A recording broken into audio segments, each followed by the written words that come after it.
स्वागत है आपके अपने यूट्यूब चैनल ऋषभ क्लासेस में। देखिए, अगर आप फोर्थ सेमेस्टर में हैं तो आपको ये चीज़ें पता ही होगा कि जो आप लोग का एग्ज़ाम है वो जनवरी के फर्स्ट वीक में कंडक्ट करा लिया जाएगा।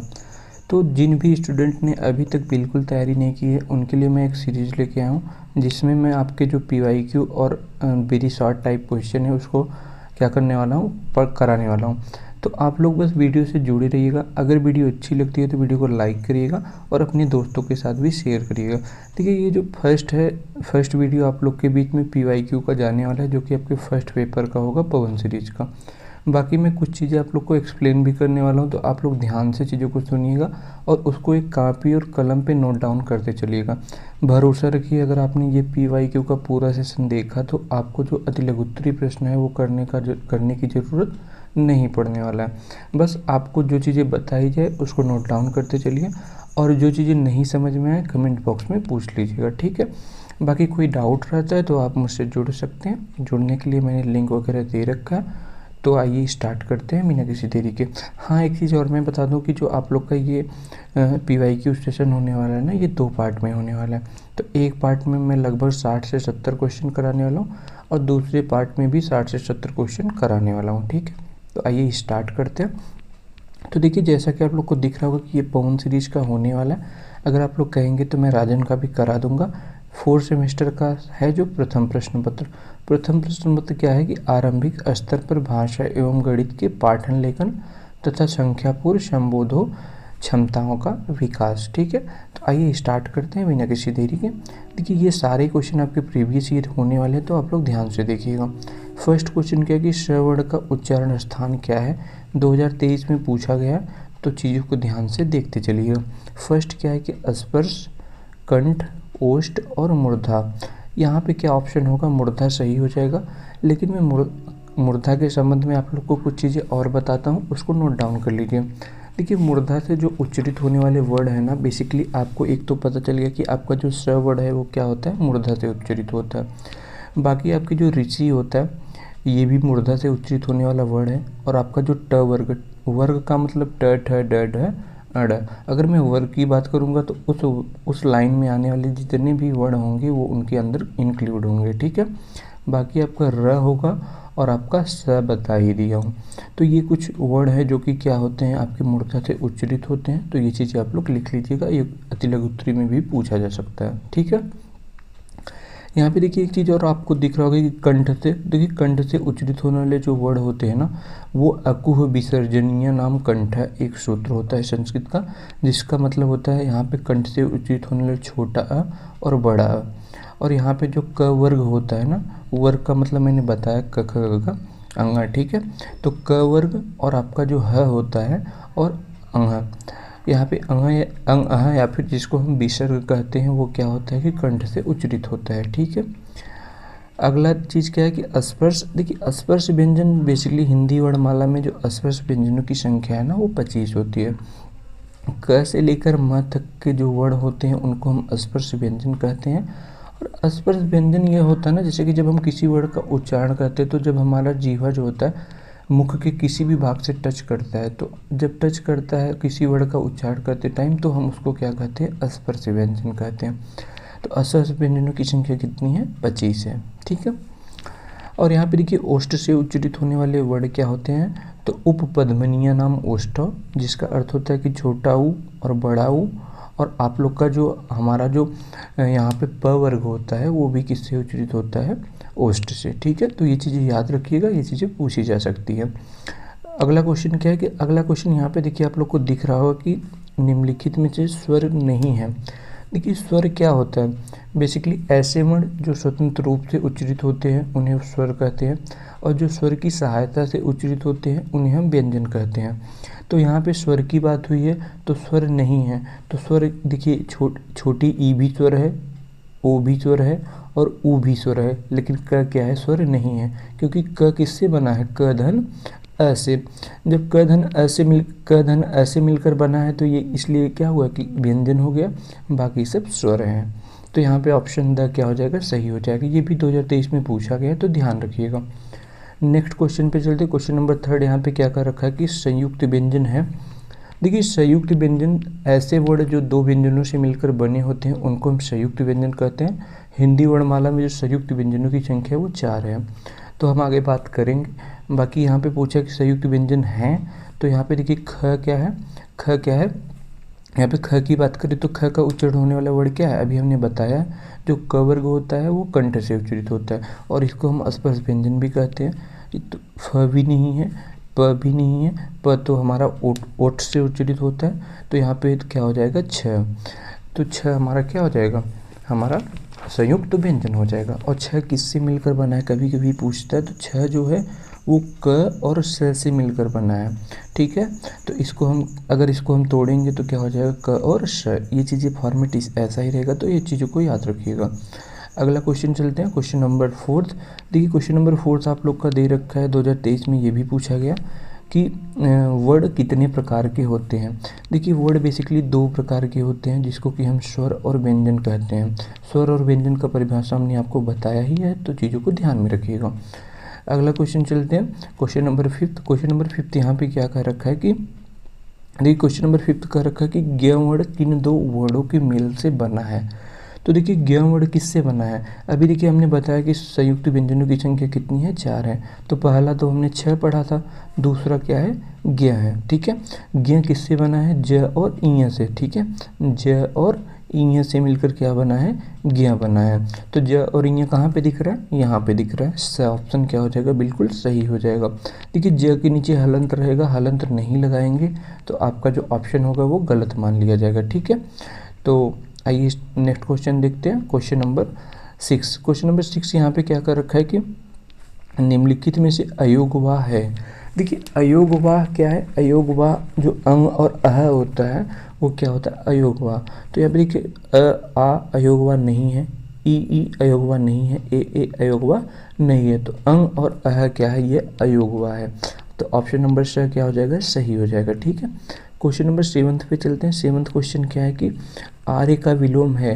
देखिए आर्य का अगर हम विलोम की बात करें तो विलोम क्या होता है कि किसी भी शब्द का जो विपरीत शब्द होता है वही क्या होता है, उसका विलोम होता है।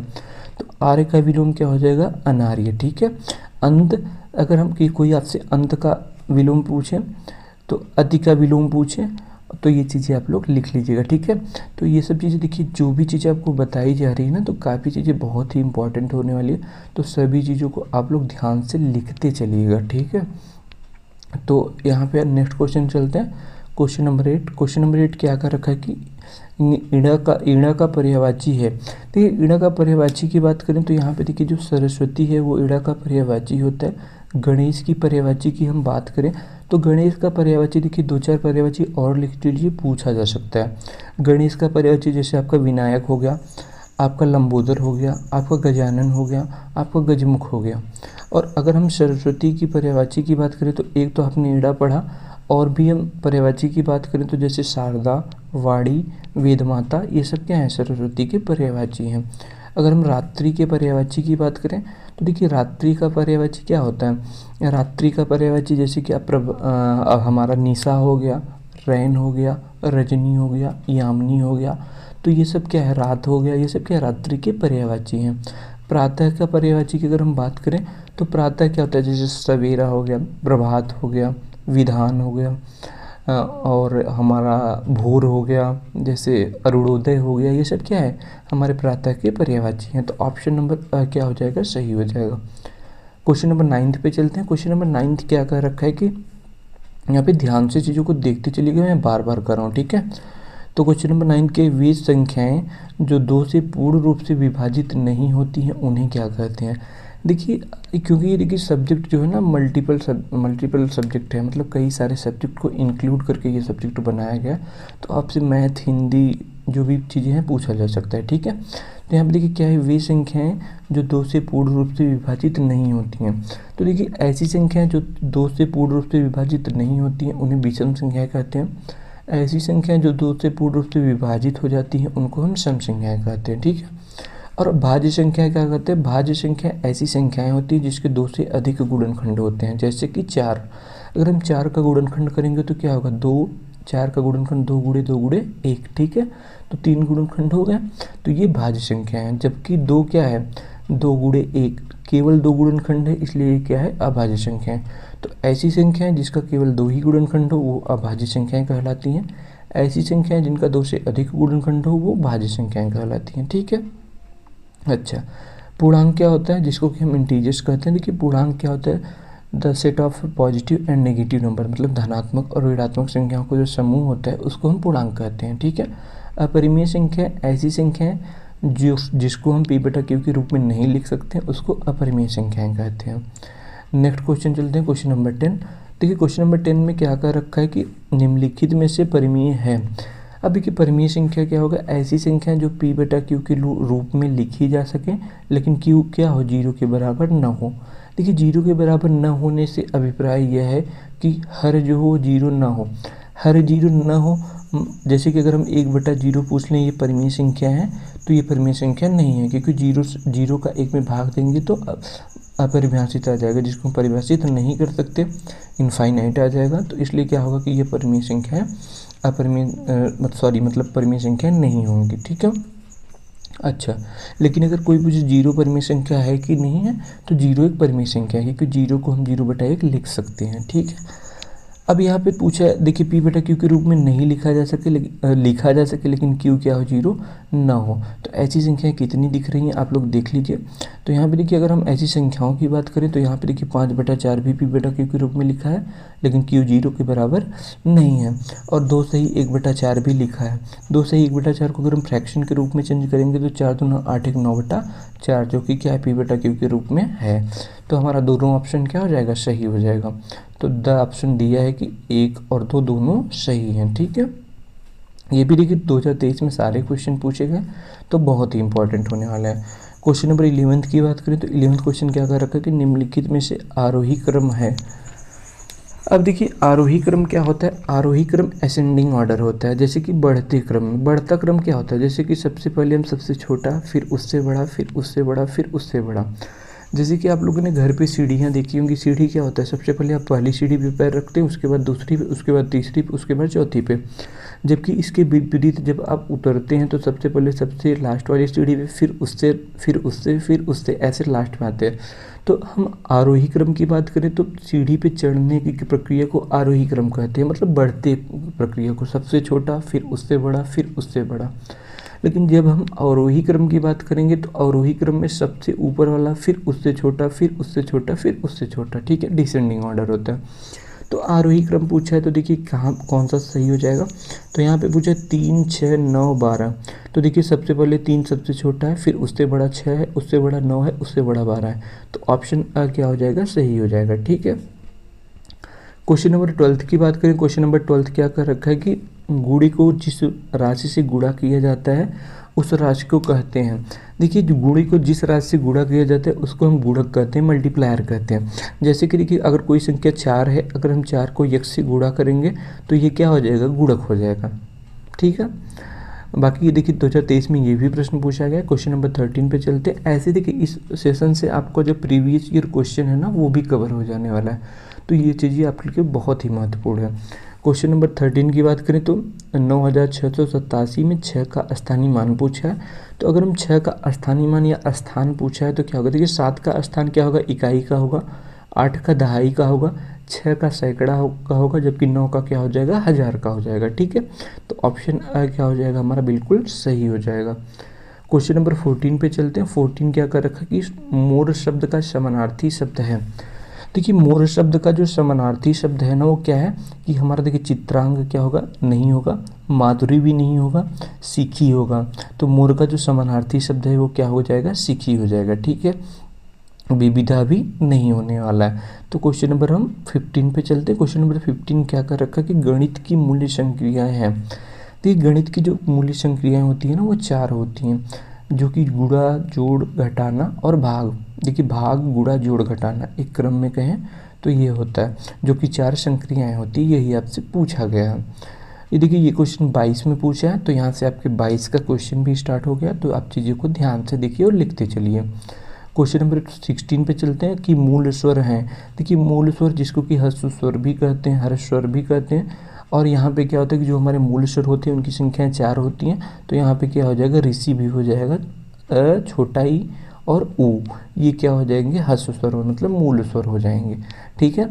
और क्वेश्चन नंबर हम क्या चलते हैं 17 पे। 17 क्या कर रखे, पार्श्विक वर्ण है। देखिए पार्श्विक वर्ण की अगर हम बात करें ना, तो हमारा पार्श्विक वर्ण ये नहीं होगा, र नहीं होगा, तो हमारा क्या हो जाएगा, ल हो जाएगा। अब देखिए पार्श्विक और लुंठित की बात थोड़ा सा हम कर लेते हैं। देखिए जो हमारे 4 स्वर होते हैं, य, व और र और ल, ये क्या है, अंतस्थ व्यंजन होते हैं। इनको हम क्या कहते हैं, अंतस्थ व्यंजन। जिसमें कि हमारा जो देखिए, जिसमें हमारा र जो होता है ना वो लुंठित होता है, जिसको हम लुंठित वर्ण कहते हैं। और जो हमारा व होता है, व को क्या कहते हैं, अभी आपने पढ़ा, देखिए कहाँ गया, सॉरी, जो हमारा ये ल होता है, ल को क्या कहते हैं, पार्श्विक कहते हैं। और य और र जो होता है उसको क्या कहते हैं, अर्ध स्वर कहते हैं। एक बार ध्यान से देखिए, फिर से बताता हूँ। देखिए 4 अंतस्थ व्यंजन होते हैं, य, व, र और ल। देखिए यहाँ पे जो र होता है ना, र क्या होता है, र लुंठित होते हैं। ठीक है, लुंठित वर्ण होते हैं। और हमारा जो ल होता है वो क्या होता है, पार्श्विक वर्ण होता है। और हमारा जो य और व होता है वह क्या होता है, अर्धस्वर होते हैं। तो हमारे जो अंतस्थ व्यंजनों की संख्या है वो 4 होती है। ये चीज़ें आप लोग ध्यान से देख लीजिए और लिख भी लीजिए, क्योंकि पूछा जा सकता है आपसे अगले उत्तरी में। तो यहाँ पे क्वेश्चन नंबर 18 पे चलते हैं। देखिए क्वेश्चन नंबर 18 क्या कर रखा कि पठन भाषा शिक्षण का रूप है।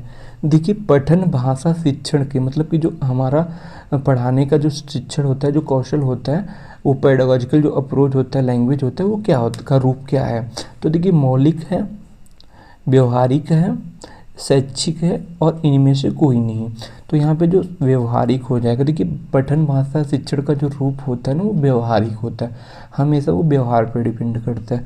तो क्वेश्चन नंबर 19 पे चलते। क्वेश्चन नंबर 19 क्या है, त्रिपथगा समानार्थी है। देखिए त्रिपथगा जो समानार्थी शब्द है, इससे जो समानार्थी शब्द का होता है, जो इससे मतलब वर्ड शब्द सेम हो, लेकिन क्या हो, जैसे देखिए समानार्थी क्या होता है, इससे मिलते जुलते वर्ड।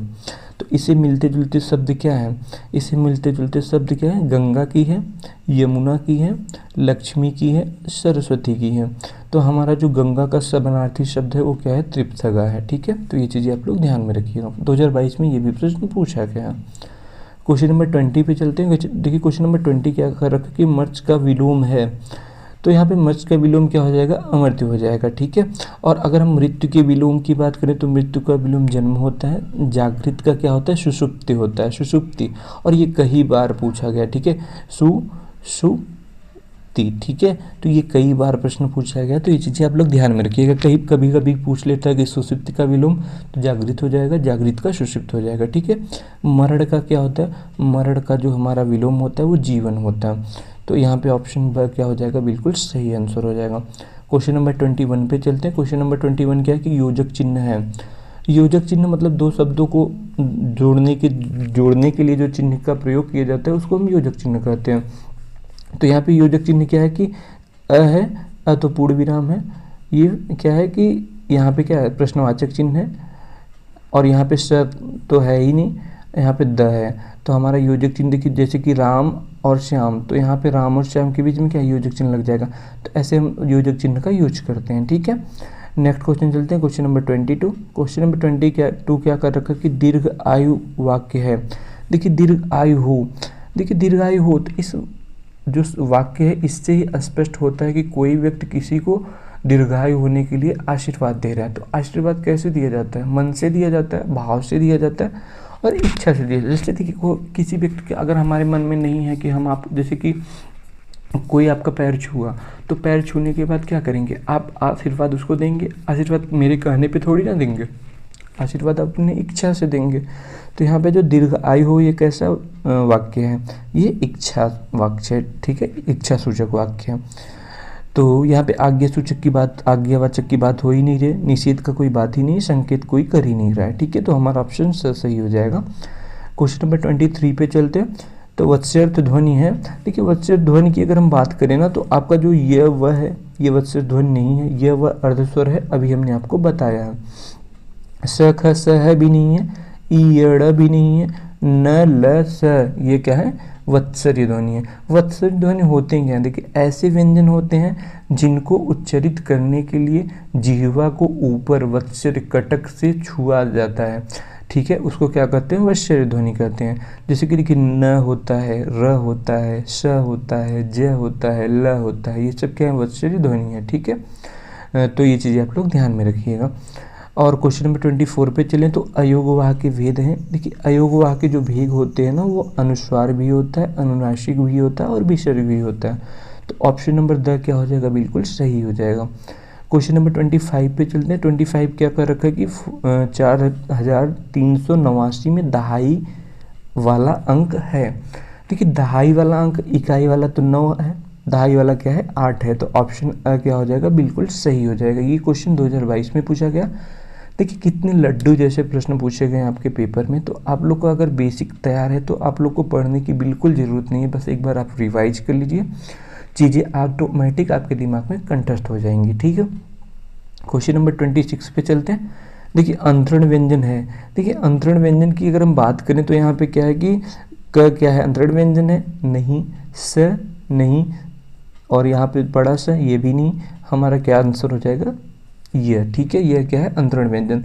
देखिए इसी को हम अंतस्थ व्यंजन भी कहते हैं। तो ये आपके क्या है, अंतरण व्यंजन के नाम से पूछा गया। तो आप लोग परेशान मत होइए, ये भी 2022 में पूछा गया है। क्वेश्चन नंबर 27 पे चलते हैं। प्राकृतिक संख्याएं हैं। देखिए प्राकृतिक संख्या होती क्या है, ऐसी संख्याएं जिसके द्वारा जैसे हम किसी वस्तु को काउंट करते हैं, उसको प्राकृतिक संख्या कहते हैं। ये संख्या क्या होती है, 1 से लेकर अनंत तक की संख्याएं जो होती हैं वो प्राकृतिक संख्याएं होती है। ठीक है, 1 से लेकर जो इनफाइनाइट तक की संख्याएं होती है उसको हम प्राकृतिक संख्याएं कहते हैं। प्राकृतिक संख्याएं हमेशा धनात्मक होती हैं। तो यहाँ पे देखिए जो संख्याएं दिख रही हैं आप लोग देख लीजिए, 1 क्या है, एक प्राकृतिक संख्या है, 2 क्या है, एक प्राकृतिक संख्या है, 3 क्या है, एक प्राकृतिक संख्या है। तो उपरोक्त तो सभी विकल्प क्या हो जाएगा, सही हो जाएगा। ठीक है, क्वेश्चन नंबर 28 की बात करें। 28 में क्या कर रखा है कि 14 से 10 तक के अंकों में सबसे छोटा अंक है। तो 14 से देखिए लिख लीजिए, 10, 11, 12, 13 और 14। इसमें पूछा सबसे छोटा अंक की बात की है। तो सबसे छोटा अंक क्या हो जाएगा, देखिए यहाँ पे 0 हो जाएगा। तो ऑप्शन 0 है, जी हाँ, क्या हो जाएगा, बिल्कुल सही हो जाएगा। क्वेश्चन नंबर 29 पे चलते हैं। 29 क्या कर रखा है कि परस्पर मेल के आधार पर व्यंजन है। तो परस्पर मेल के आधार पर अगर हम व्यंजन की बात करें तो संयुक्त व्यंजन भी होता है और द्वितीय व्यंजन भी होता है। तो यहाँ पे क्या हो जाएगा, 1 व 2 दोनों क्या हो जाएंगे, सही हो जाएंगे। 30 क्वेश्चन क्या है कि अस्पष्ट व्यंजन नहीं है। देखिए अस्पष्ट व्यंजन के बारे में मैंने स्टार्टिंग में ही बात किया कि ये 25 होते हैं और क से म तक के व्यंजन वर्ड को क्या कहते हैं, हम अस्पष्ट व्यंजन कहते हैं।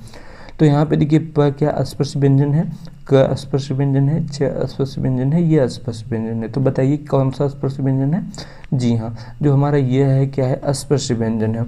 बाकी सब क्या है, सॉरी पूछा नहीं है ना, तो यह क्या है, स्पर्श व्यंजन नहीं है। बाकी ये क्या है, क से लेकर म तक के बीच में आ रहा है, तो ये सब क्या है, स्पर्श व्यंजन है। ठीक है, क्वेश्चन नंबर 31 पे चलते। 31 क्या है कि हमारा पूछा गया कि प वर्ग स वर्ग का उच्चारण स्थान। देखिए ये क्वेश्चन अभी स्टार्टिंग पहला ही क्वेश्चन था, फिर वही क्वेश्चन है, प नहीं है, यहाँ पे स है। ठीक है, तो ये चीज़ें आप लोग मिस्टेक मत करिएगा। तो यहाँ पे पूछा है कि कंठ से नहीं उच्चरित होते हैं, मूर्धा से होते हैं। ठीक है, मैंने स्टार्टिंग में ही बात किया। ओष्ठ से उच्चरित होने वाले वर्ड की बात हमने कर ही लिया था, कंठ से उच्चरित होने वाले वर्ड की हमने बात किया था, लेकिन तालु से उच्चरित होने वाले वर्ड की बात हमने नहीं किया था। तो जो तालु से उच्चरित होने वाले वर्ड होते हैं ना, वो देखिए छोटी ई, बड़ी ई, और हमारा जो च वर्ग होता है, और हमारा जो य और स, ये सब क्या है, तालु से उच्चरित होने वाले वर्ड होते हैं। ठीक है, ये चीज़ें आप लोग ध्यान में रखिएगा।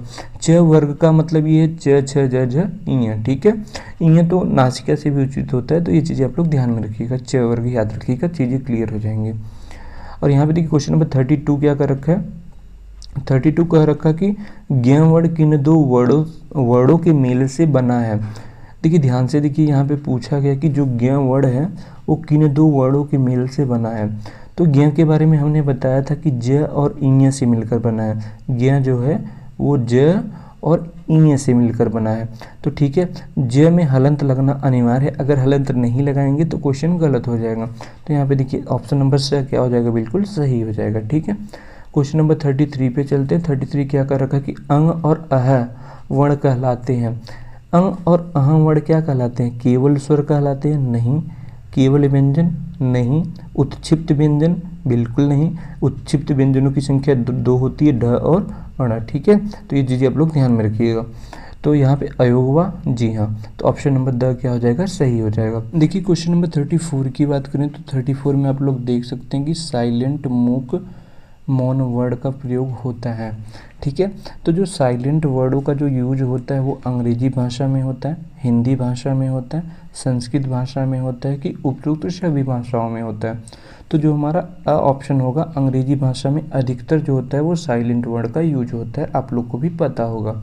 ये क्वेश्चन 2021 में पूछा गया, सारे क्वेश्चन अभी 2021 में पूछे जा रहे हैं, तो आप लोग इस सारे क्वेश्चन जो बताए जा रहे हैं उसको नोट डाउन और अच्छे से सुनते जाइएगा। ठीक है, क्वेश्चन नंबर 35 पे चलते हैं। 35 में क्या कर रखा है कि महाप्राण वर्ण होते हैं। देखिए महाप्राण वर्णों की अगर हम बात करें तो जो क और ग है ये क्या महाप्राण है, च और ज है ये महाप्राण है, ख ग महाप्राण है, या प और ब महाप्राण है।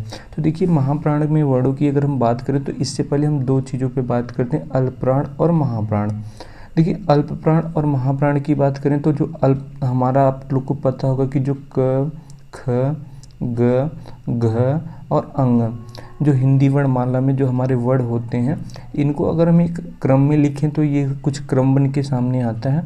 तो यहाँ पे अल्प प्राण और महाप्राण में जो होते हैं वर्ग होते हैं। जैसे कि अगर आपसे हम कहें कि 1, 3, 5 जो वर्ग हैं वो अल्प प्राण हैं, तो आपको समझने के लिए मैं बताता हूँ। जैसे देखिए ये क क्या है, ख, ग और घ, तो ये जो वर्ग होते हैं ना, जैसे यहाँ पे क्या हो जाए क ख ग अंग, तो यहाँ पे च, यहाँ पे छ, यहाँ पे ज और यहाँ पे झ और यहाँ पे इंग है।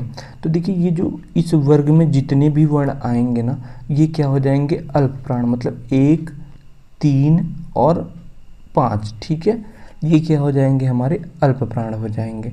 ठीक है, और बाकी जो 2 और 4 होगा, 2 और 4 मतलब ख और घ वाला वर्ग होगा, उस वर्ग के जितने भी वर्ण होंगे वो क्या होंगे, महाप्राण होंगे। ठीक है, तो यहाँ पे ये चीज़ें होती है। देखिए 1, 3, 5 मैं लिख दे रहा हूँ, 1, 3 और 5 जो वर्ग वाले वर्ण होंगे वो अल्प प्राण होंगे, और 2 और 4 वर्ग वाले जो वर्ण होंगे वो महाप्राण होंगे। तो ये चीज़ें आप लोग ध्यान में रखिएगा, ये क्वेश्चन बहुत पूछा जाता है, ये आपसे अति लघुत्तरी में भी पूछा जा सकता है, बाकी आपके कॉम्पिटिटिव एग्जाम में भी तो पूछा जा सकता है। ठीक है, तो यहाँ पे देखिए हम बात करते हैं कि महाप्राण पूछा गया, तो महाप्राण में यहाँ पे क्या दे रखा है कि महाप्राण में हमारा देखिए क्या है, ख और ग, तो ये क्या हो जाएगा, ऑप्शन बिल्कुल सही हो जाएगा। ठीक है, नेक्स्ट क्वेश्चन पे चलते हैं, क्वेश्चन नंबर 36 पे। 36 क्या कर रखा है कि संज्ञा शब्द होते हैं। देखिए संज्ञा शब्द की अगर हम बात करें तो यहाँ पे क्या दे रखा है कि विकारी होते हैं, अविकारी होते हैं, यौगिक होते हैं या योगरूढ़ होते हैं। तो जो हमारा संज्ञा शब्द होता है ना वो विकारी शब्द होता है। ठीक है, तो ये चीज़ें आप लोग ध्यान में रखिएगा। क्वेश्चन नंबर 37 पे चलते हैं। 37 क्या कर रखा है कि सर्वनाम के भेद होते हैं। तो सर्वनाम के भेद कितने होते हैं, सर्वनाम के बेसिकली 6 भेद होते हैं। कौन कौन से, पुरुषवाचक, निश्चयवाचक, अनिश्चयवाचक, संबंधवाचक, प्रश्नवाचक और निजवाचक। ये 6 प्रकार होते हैं जो कि सर्वनाम के होते हैं। ये 2021 में पूछा गया है। आपसे अति लघुत्तरी में भी या लघुत्तरी में भी पूछा जा सकता है कि सर्वनाम के कितने प्रकार हैं, उसको एक्सप्लेन कीजिए। तो आप चीज़ों को अगर याद रखेंगे तो आप अपने मन से बना के कुछ लिख सकते हैं, लेकिन आपका जो टाइप होगा वो क्लियर होना चाहिए। ठीक है, क्वेश्चन नंबर 38 पे चलते हैं। 38 क्या कर रखा है कि वाच्य कितने प्रकार के होते हैं। देखिए वाच्य कितने प्रकार के होते हैं, वाच्य बेसिकली 3 प्रकार के होते हैं, कर्तवाच्य, कर्मवाच्य और भाववाच्य। ठीक है, तो ऑप्शन नंबर अ क्या हो जाएगा, बिल्कुल सही हो जाएगा। ये क्वेश्चन भी 2021 में पूछा गया। तो क्वेश्चन नंबर 39 पे चलते हैं। 39 क्या कर रखा है कि निम्नलिखित में से कौन उद्धरण विराम चिन्ह है।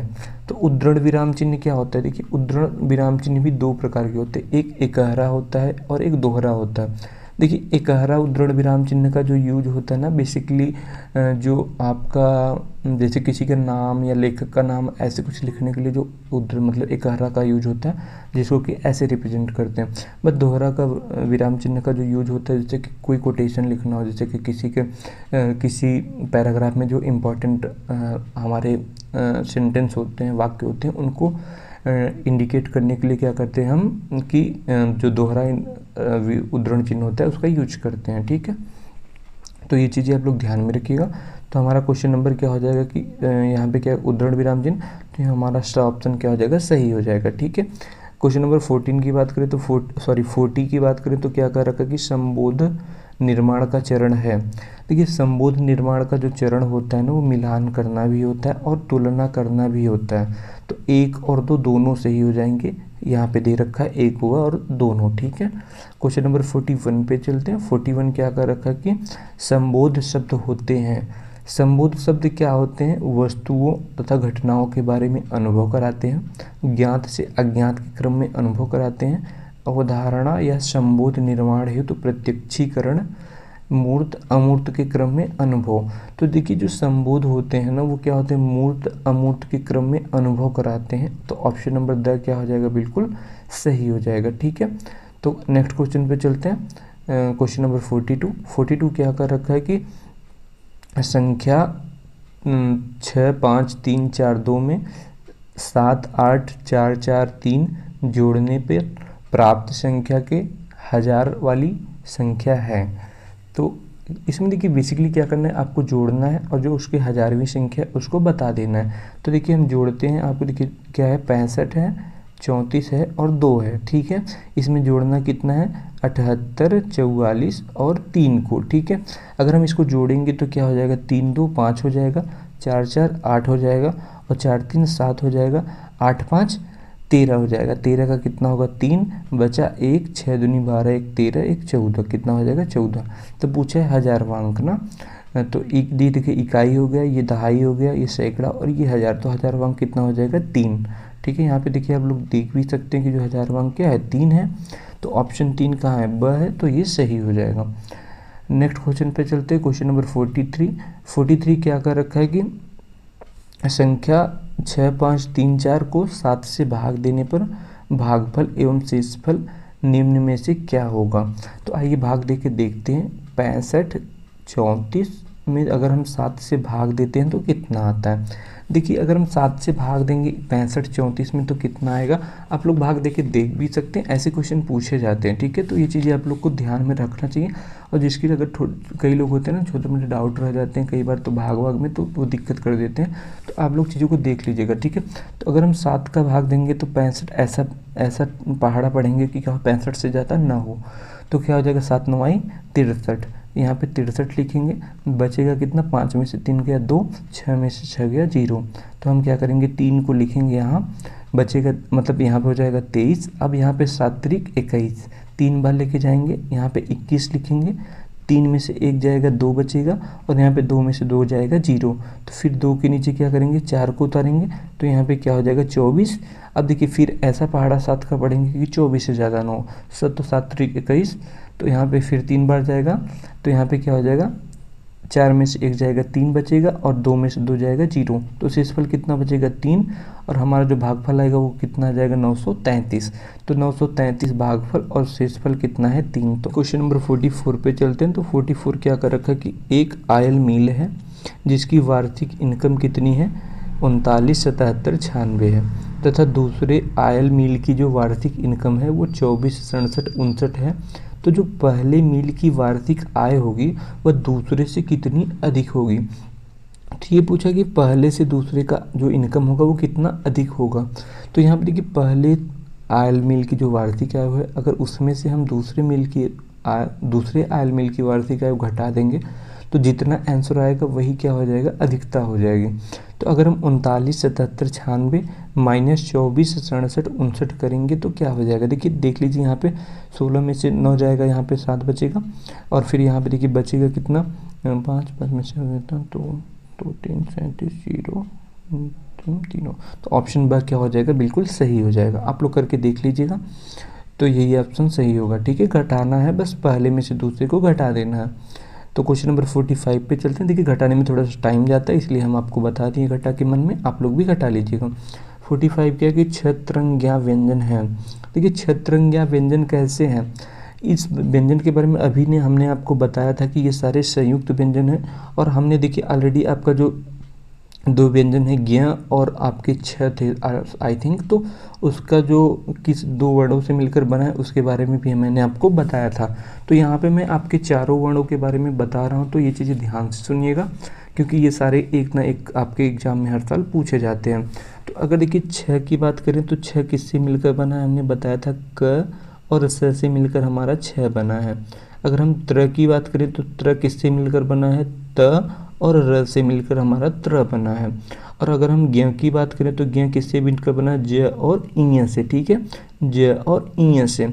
अब हमारा बचा स्र, स्र बचा, स्र किससे मिलकर बना है, स और र से। देख लीजिए स और र से मिलकर क्या बना है, स्र। तो ये 4 संयुक्त व्यंजन है जिसमें से एक क्वेश्चन आपके एग्जाम में हर बार पूछा जाता है। तो ये चीज़ें आप लोग ध्यान में रखिए और कहीं नोट डाउन कर लीजिए। तो यहाँ पे ऑप्शन क्या हो जाएगा, स, जो कि क्या दे रखा है, संयुक्त व्यंजन, ठीक है। ऑप्शन स क्या दे रखा है, संयुक्त व्यंजन। एक मिनट, यहाँ पे दे रखा है संयुक्त व्यंजन, ठीक है। अब क्वेश्चन नंबर 46 पे चलते हैं। 46 क्या कर रखा है कि निम्न क्या कर रखा है, जिन शब्दों से काम का होना या करना प्रकट होता है उन्हें कहते हैं। ये 2020 का क्वेश्चन है। तो जिन शब्दों से अगर काम का होना या करना प्रकट होता है उसको क्रिया कहते हैं। और देखिए संज्ञा किसे कहते हैं, ऐसी संज्ञा आपको पता है, सर्वनाम आपको पता है, विशेषण आपको पता है, बट बता देते हैं। संज्ञा क्या होता है, किसी व्यक्ति वस्तु स्थान के नाम को संज्ञा कहते हैं। जबकि सर्वनाम क्या होता है, जब किसी संज्ञा के स्थान पर किसी शब्द का प्रयोग किया जाता है तो वह सर्वनाम होता है। विशेषण जब दो शब्दों की जो विशेषता बतलाता है उसको क्या कहते हैं, विशेषण कहते हैं, ठीक है। ये क्वालिटेटिव क्या होता है कि पार्ट्स ऑफ स्पीच में आता है। तो ये चीज़ें आप लोग ध्यान में रखिए। गुड बैड ये सब क्या है, विशेषण होते हैं किसी भी वाक्य के। तो यहाँ पे देखिए जिन 47 क्वेश्चन क्या कह रखा है कि जिन शब्दों के अर्थ समान होते हैं उन्हें कहते हैं। तो ऐसे शब्द जिनके अर्थ समान होते हैं उनको क्या कहते हैं, पर्यायवाची कहते हैं। बाकी विशेषण शब्द के बारे में हमने आपको बताया, जो किसी वाक्य में आके विशेषता बतलाते हैं। तत्सम शब्द जब संस्कृत शब्द को हूबहू हिंदी में लिख देते हैं तो उसको क्या कहते हैं, हम तत्सम शब्द कहते हैं। बाकी विलोम क्या होते हैं, जब किसी शब्द का विपरीतार्थक शब्द, जो विपरीतार्थक शब्द होते हैं वही विलोम शब्द होते हैं। तो जैसे रात का दिन, सुबह का सवेरा, सुबह का रात, और सुबह का शाम, रात का दिन, ये सब क्या है, हमारे विलोम शब्द होते हैं। क्वेश्चन नंबर 48 पे चलते हैं। 48 क्या कर रखा है कि मुखाकृत के आधार पर स्वरों का वर्गीकरण है। देखिए मुखाकृत के आधार पर जो स्वरों का वर्गीकरण है, अग्रस्तर, पश्च स्तर और समृद्ध और ये सभी। इसमें देखिए मुझे इस क्वेश्चन में थोड़ा सा डाउट लग रहा है अभी ये पढ़ के, क्योंकि मैंने देखिए कुछ देखा हुआ का है नहीं, जो चीज़ें आ रही है तो वो बताते जा रहा हूँ, तो इसलिए मैंने इसको देखा नहीं है, अभी देख रहा हूँ। तो मुखाकृत के आधार पे तो आई थिंक समृद्ध ही होना चाहिए, क्योंकि देखिए मुख की आकृति के आधार पे तो जो हमारे स्वरों के जो भेद होते हैं वो 3 होते हैं, समृद्ध, विपरीत, अर्धसमृद्ध। जो हमारा विपरीत होता है वो सबसे अधिक मुख खुलता है, तो यहाँ पे मेरे हिसाब से तो समृद्ध ही होगा। ये अग्र स्तर और पश्च स्तर जो होते हैं मध्य, ये तो देखता हूँ, इसको मैं बताता हूँ, बट मेरे हिसाब से जो सा ऑप्शन होगा वो सही होगा इसमें। क्वेश्चन नंबर 49 क्या करते हैं, 49 में आपको देखिए 49 में कह रखा कि वे संख्याएं जो 2 से पूर्ण रूप से विभाजित नहीं होती हैं उन्हें कहते हैं। तो ऐसी संख्याएं जो 2 से पूर्ण रूप से विभाजित नहीं होती हैं उनको हम विषम संख्याएं कहते हैं। सम संख्याएं ऐसी संख्या जो 2 से विभाजित हो जाती हैं उन्हें सम संख्याएं कहते हैं। भाज्य संख्याएं ऐसी संख्याएं जिनका 2 से अधिक गुणनखंड होता है उसको भाज्य संख्या कहते हैं। जबकि अपरिमेय संख्याएं ऐसी संख्याएं होती हैं जिसको कि हम पी बटा क्यू के रूप में नहीं लिख सकते हैं, ठीक है।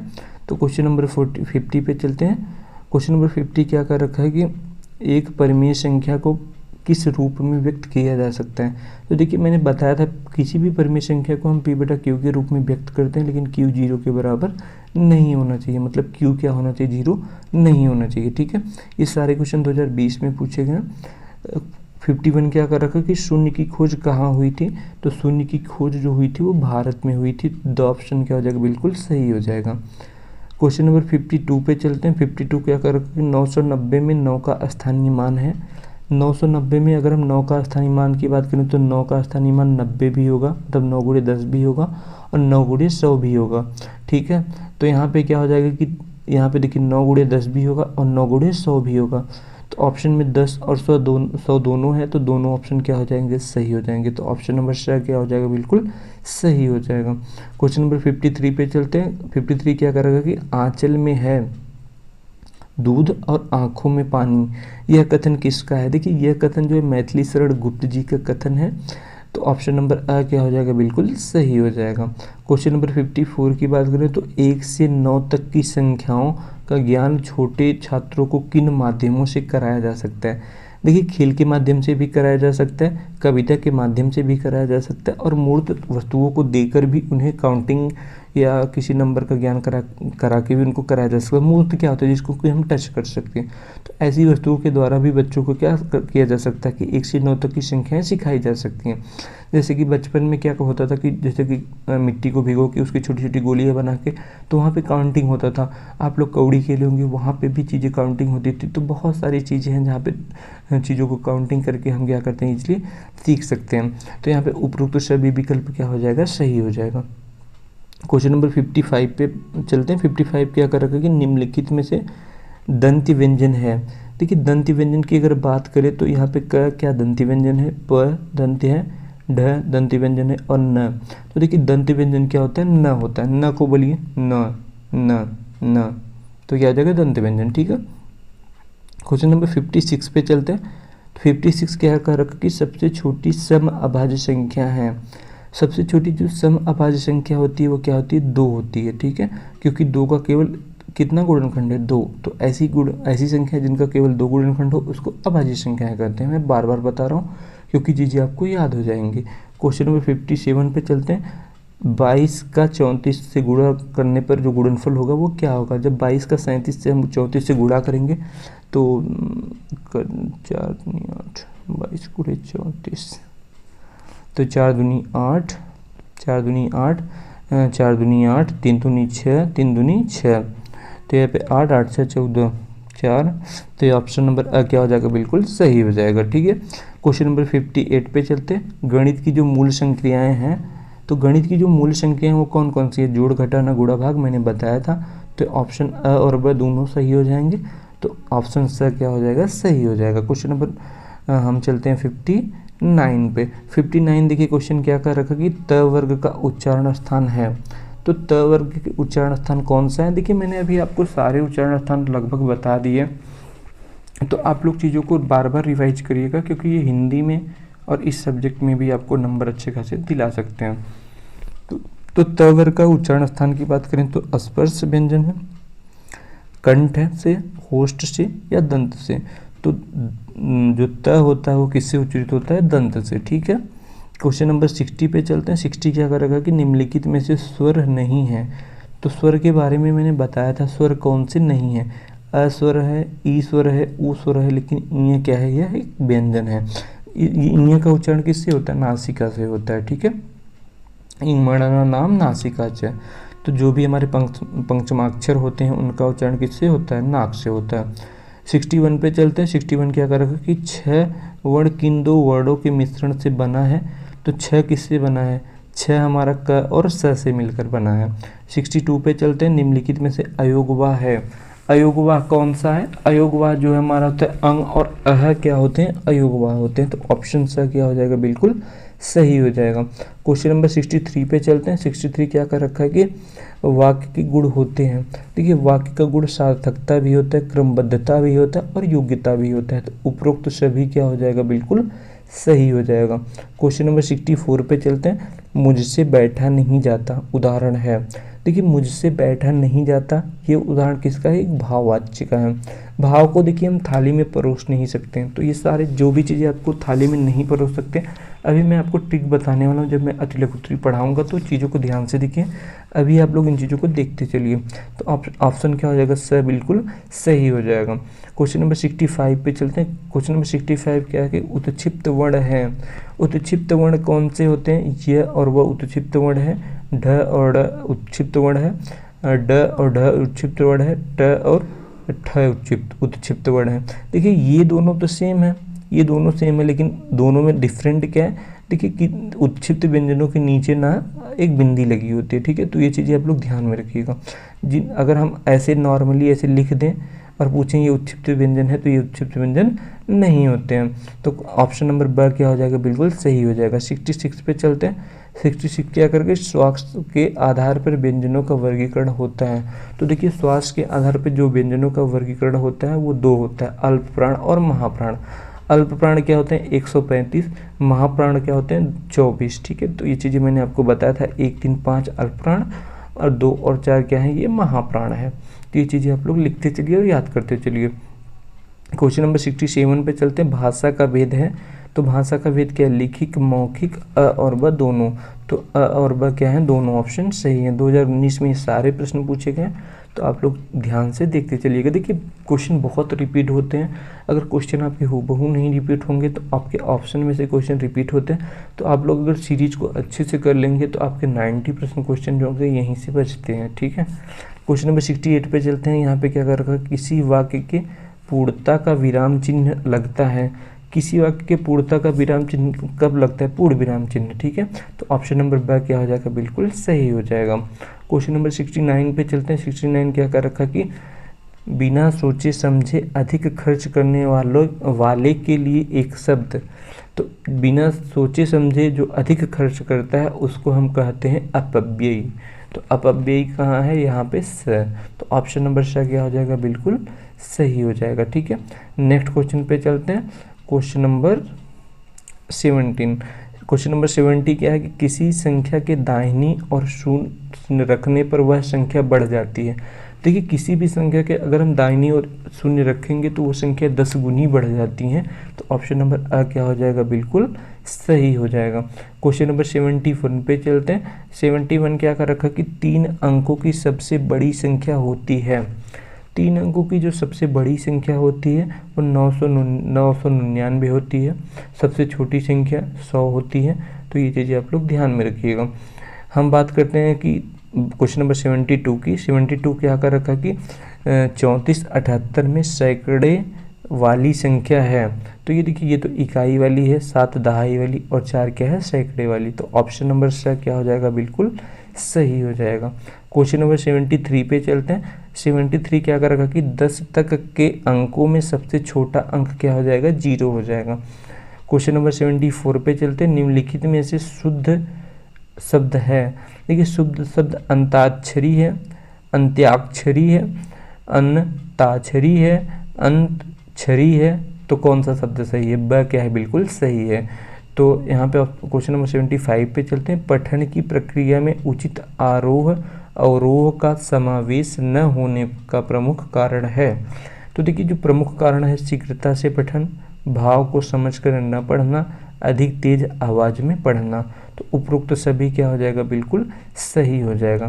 क्वेश्चन नंबर 76 पे चलते हैं। 76 क्या कर रखा कि लिखित भाषा के ध्वन्यात्मक पठन को कहते हैं। तो लिखित भाषा के ध्वन्यात्मक पठन को हम सस्वर वाचन कहते हैं। तो ऑप्शन नंबर अ क्या हो जाएगा, बिल्कुल सही हो जाएगा। 77 की बात करें तो वाक्य में निम्नलिखित गुण होते हैं। वाक्य में सार्थकता भी होता है, क्रमबद्धता भी होता है, उपरोक्त दोनों होते हैं। अभी ये क्वेश्चन आया था, ये क्वेश्चन बार बार रिपीट होते हैं, तो आप इन चीज़ों को ध्यान में रखिएगा।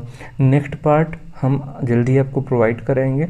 अगर आपको ये वीडियो अच्छी लगती है तो अपने दोस्तों के साथ शेयर करिएगा, क्योंकि देखिए उनको बहुत ही हेल्प होने वाली है और आपको भी बहुत सारा हेल्प होने वाला है। तो मिलते हैं नेक्स्ट वीडियो में, तब तक के लिए tata bye bye, take care, thanks for watching.